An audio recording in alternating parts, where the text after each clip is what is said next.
राजपाल यादव, ये नाम सुनते ही ना चेहरे पर एक मुस्कान सी आ जाती है। मतलब उनकी कॉमेडी ने हम सबको सालों साल हंसाया है। लेकिन उस हंसी के पीछे एक ऐसी कहानी छुपी है जो किसी ट्रेजेडी से कम नहीं है। तो आज हम उसी कहानी की परतों को खोलने की कोशिश करेंगे। तो सवाल यही है कि जो आदमी लाखों लोगों के चेहरों पर हंसी लाया, वो खुद सलाखों के पीछे कैसे पहुंच गया? आखिर हुआ क्या था? और देखिए, ये मामला सिर्फ पैसों के लेन देन का नहीं है, जैसा कि ज्यादातर लोगों को लगता है। नहीं, बात उससे कहीं ज्यादा गहरी और कह सकते हैं पेचीदा है। जरा सोचिए, एक वक्त था जब राजपाल यादव का घर वो स्ट्रगलर्स के लिए किसी लंगर से कम नहीं था। दरवाजे हमेशा खुले, रसोई 2400 घंटे चलती थी। और फिर एक वक्त ऐसा आया जब वही राजपाल यादव तिहाड़ जेल में एकदम तन्हा थे, अकेले।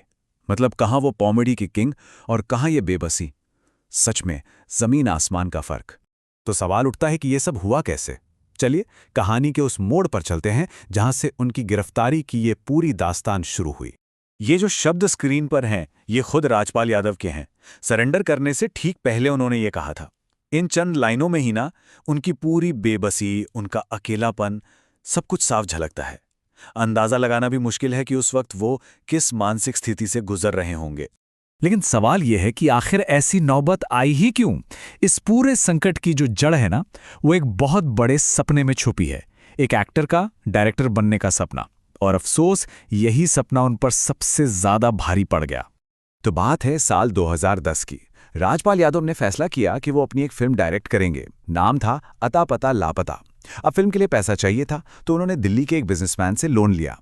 2012 में फिल्म रिलीज हुई और बॉक्स ऑफिस पर बुरी तरह पिट गई। और बस यहीं से शुरू हो गया कानूनी नोटिस और बढ़ते कर्ज का वो सिलसिला जो फिर रुका ही नहीं। शुरुआत हुई थी 5 करोड़ रुपए के लोन से, फिल्म बनाने के लिए, अपना एक बड़ा सपना पूरा करने के लिए। उस वक्त तो एक बिल्कुल सही और जरूरी कदम लगा होगा।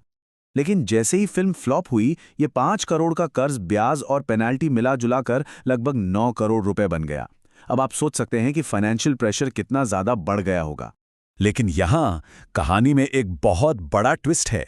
उन्हें जेल सिर्फ इसलिए नहीं हुई कि वो कर्ज नहीं चुका पाए। नहीं, असली वजह कुछ और ही थी। एक ऐसी गलती जो कानून और कोर्ट की नजरों में बहुत बहुत संगीन मानी जाती है। यह मामला था कंटेम्प्ट ऑफ कोर्ट का।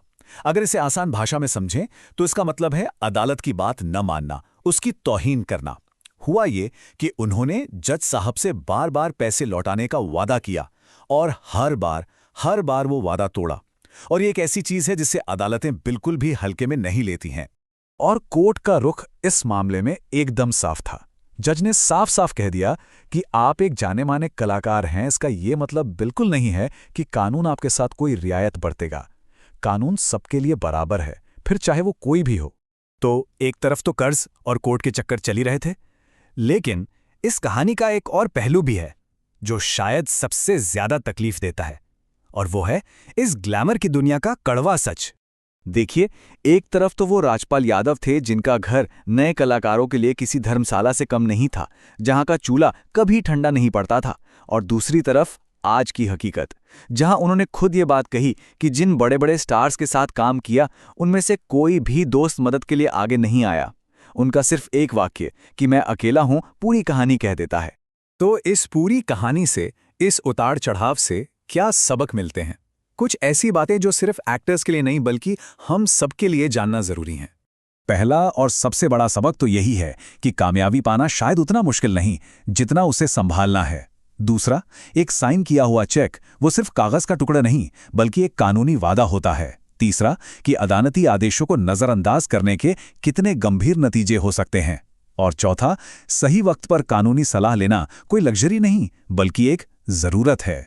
तो आखिर में सवाल यही बचता है, क्या ये कहानी एक अंत है या फिर वापसी की राह में मिला एक सबक? क्या कॉमेडी का ये किंग इस मुश्किल दौर से उभरकर दोबारा पर्दे पर वही जादू बिखेर पाएगा? खैर, इस सवाल का जवाब तो सिर्फ आने वाला वक्त ही दे सकता है।